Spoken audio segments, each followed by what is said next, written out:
Halo semuanya, apa kabar? Mudah-mudahan semuanya sehat selalu, dimudahkan dan dilancarkan dalam kegiatannya. Amin. Kali ini saya akan merangkum sebuah film yang berjudul Zone Rambo 1 Peacebox. Film ini dirilis pada tahun 1982.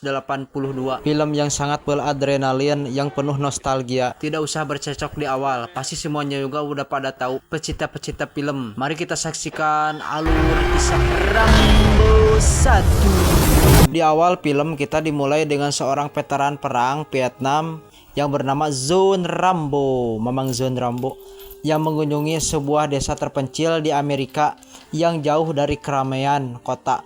Tujuan Rambo pergi ke sana untuk mengunjungi teman seperjuangannya saat perang di Vietnam. Tapi dia harus menerima fakta mengejutkan bahwa temannya telah meninggal akibat menderita penyakit kanker.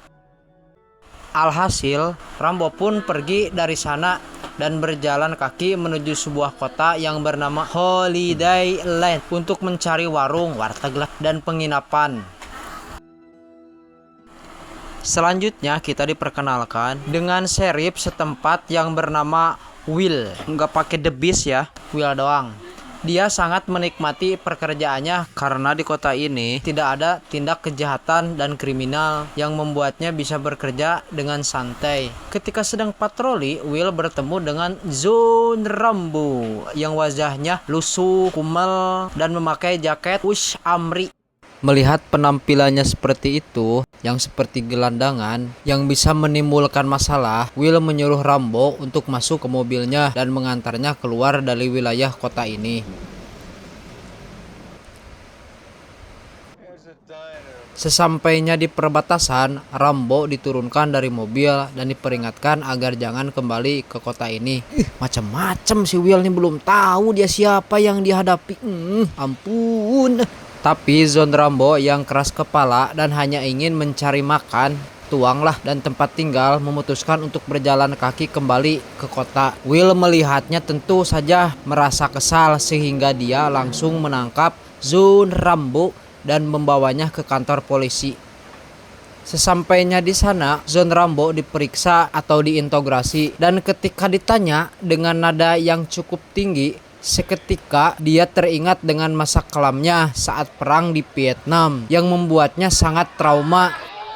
Zone Rambo yang merasa dirinya tidak bersalah tentu saja tak terima dengan sikap mereka. Bahkan ia dipukuli dan dibersihkan layaknya seorang penjahat. Aduh ampunya, awas ya singa ke bangun ya kalau udah ngamuk. Wow. Tak hanya menerima intimidasi, Zone Rambo juga diperlakukan semena-mena seolah-olah tidak pernah berjasa bagi negaranya. Mereka melakukan itu karena belum tahu siapa sosok Zone Rambo sebenarnya, yang merupakan seseorang veteran perang yang paling brutal yang bisa menghabisi mereka dengan sekejap seperti bom. Bah! Rambo kembali teringat ketika ia sedang ditawan oleh musuh yang membuatnya kehilangan kesabaran sehingga dia memutuskan untuk menghajar mereka semua. Dihajar semuanya satu persatu. Wow! Singa. Setelah berhasil kabur, Zone Rambo merampas motor, kemudian segera pergi dari sana. Sementara itu, Will memutuskan untuk mengejar Zone Rambo, sehingga terjadilah aksi kejar-mengejar. Zone Rambo berusaha melarikan diri dari Will ke hutan, tapi Will masih terus saja mengejarnya sampai mobil Will yang dikendarainya terjun ke sungai. Melihat kesempatan itu, Zone Rambo pun masuk ke dalam hutan hingga sampai di suatu lokasi bekas penambangan. Di sana Zone Rambo menemukan kain. Ia membuat pakaian dengan pisau. Legendanya. Atas kejadian ini, Will berambisi untuk menangkap Zone Rambo. Untuk memburu Zone Rambo, dia pun mengerahkan penembak jitu dan pasukannya untuk menangkap Zone Rambo hidup atau mati. Karena polisi mengepungnya dari berbagai arah, Zone Rambo pun terpaksa menuruni tebing yang curam. Si penembak gitu yang mengetahui posisi Zon Rambo langsung melepaskan tembakan. Ia pun langsung terjun untuk menghindari tembakan tersebut. Zon Rambo mah walaupun melompat juga tetap hidup. Kalau nggak ada Mang John nggak rame tuh. Lanjut terus Mang John.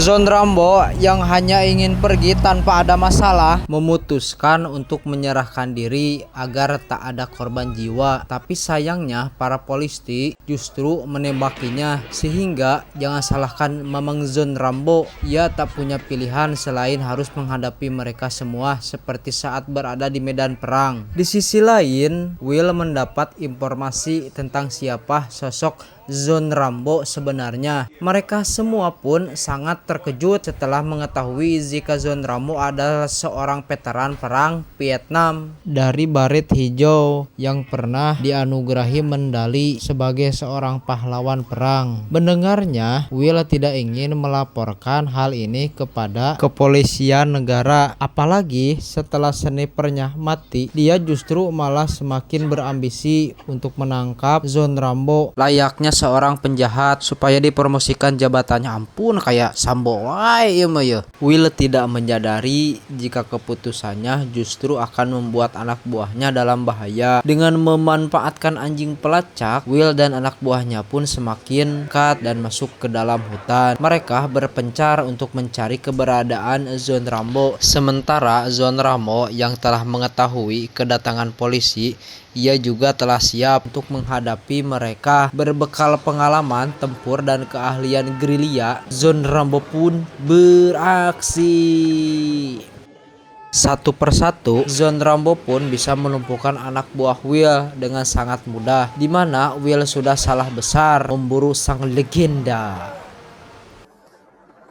Jelas Will bukan tandingannya Zon Rambo. Rambo yang berhasil menangkap Will, ia diperingatkan supaya berhenti mengejarnya, karena jika ia mau bertindak lebih brutal dari ini, ia tidak segan-segan untuk membunuh Will dan meratakannya. Tapi di sini Zon Rambo masih berbaik hati dan hanya melukai atau menggertak Will tanpa harus menghilangkan nyawa anak buahnya atau Will sendiri. Kejadian ini pun sontak mendapat perhatian dari berbagai awak media, sehingga pihak kepolisian negara dan seorang kolonel pasukan khusus pun diturunkan hanya untuk menangkap Zon Rambo. Kolonel menjelaskan kalau dirinya adalah orang yang melatih Zon Rambo dan mengirimnya ke medan perang. Dan akhirnya Zon Rambo pun menjadi seorang mesin pembunuh. Ia juga menyarankan agar Will menghentikan penangkapan ini karena Zon Rambo merupakan seorang ahli dalam perang gerilya atau perang gimana pun juga Mamang John. Ia mengabaikan rasa sakit dan memiliki kemampuan bertahan hidup di hutan belantara. Kolonel menilai bahwa Zon Rambo adalah prajurit terbaik dari yang terbaik. Will merasa gengsi dan tak mau menghentikan penangkapan ini. Justru ia mengabaikan perintah dari kolonel. Bahkan dirinya telah meminta bantuan pasukan Garda Khusus Nasional untuk menangkap Zon Rambo. Ampun si Will mah pepatahan teh.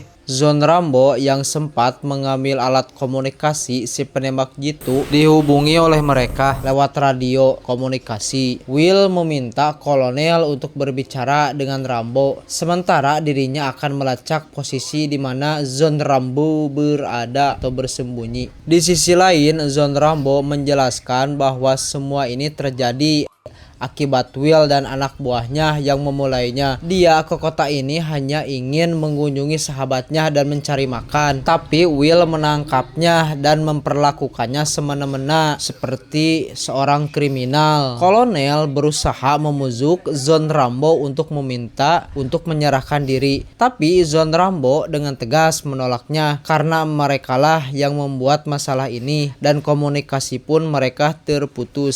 Siap-siap diburu Zon Rambo. Dari percakapan mereka, Will dan anak buahnya berhasil melacak posisi Zon Rambo yang bersembunyi di dalam hutan. Besok paginya, satu batalion pasukan Garda Nasional dikerahkan hanya untuk menangkap satu orang saja, yaitu Mamang Zon Rambo. Tapi Rambo yang sudah mengetahui pergerakan mereka, Zon Rambo langsung siap-siap untuk menyergap mereka. Tanpa sengaja, Zon Rambo bertemu dengan bocah pemburu atau bocil lah yang hampir saja dia bunuh.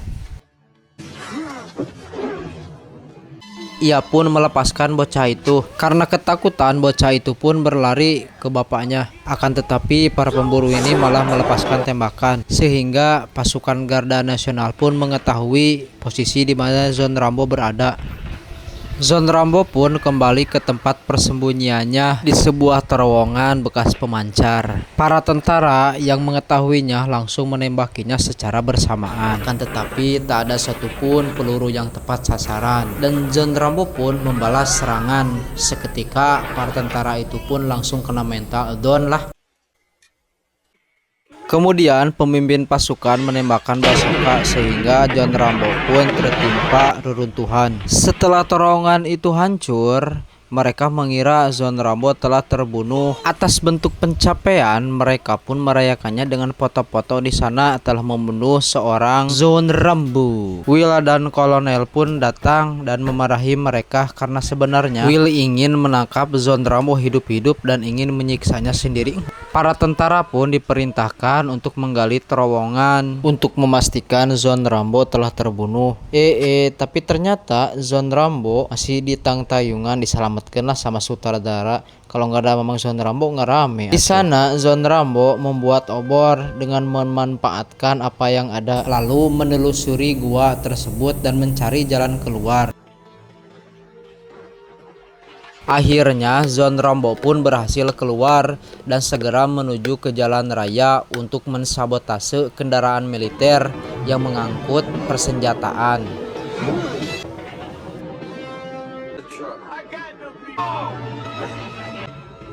Namun dalam perjalanan sebuah mobil polisi mengetahui keberadaan Zon Rambo sehingga aksi kejar mengejar pun terjadi. Dengan skill menyetirnya, Zon Rambo pun berhasil membuat polisi itu oleng dan menabrak mobil yang lain di sisi jalan.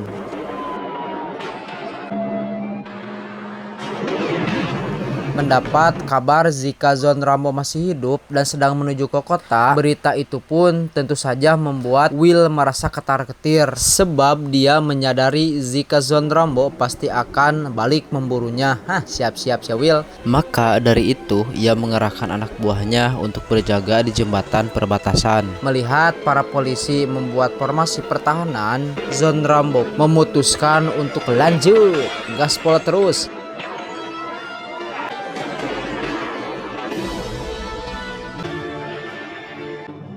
Ketika sudah sampai di kota, Zon Rambo pun segera mengambil senjata berat, yaitu M60. Lalu dia meledakkan SPBU dengan tujuan untuk memancing kemarahan dan memberikan pelajaran kepada Will. Will semakin berambisi untuk membunuh Zon Rambo dan memerintahkan anak buahnya untuk mengevakuasi warga di sekitar TKP. Tak lama kemudian, Kolonel pun perintahkan Will agar untuk terakhir kalinya agar berhenti menangkap Zon Rambo dan membiarkannya bebas. Tapi Will menggubris perintah dari Kolonel dan akan tetap melanjutkan niatnya untuk membuktikan kepada warga dan anak buahnya bahwa dirinya merupakan salah satu orang yang mempunyai pengaruh besar di wilayah ini. Akibat ledakan yang dibuat oleh Zon Rambo, para seri pun segera meninggalkan kantor karena mereka sadar jika Zon Rambo akan datang ke sana. Will menaiki gedung dan akan menghadapi Zon Rambo seorang diri. Zon Rambo yang mengetahui itu langsung menembaki semua gardu listrik supaya area ini menjadi gelap. Hal itu jelas membuat Will menjadi semakin panik karena dia tidak bisa melihat apapun. Sementara Zon Rambo yang lihai seperti belut justru dengan mudah bergerak menuju ke dalam kantor untuk melumpuhkan Will.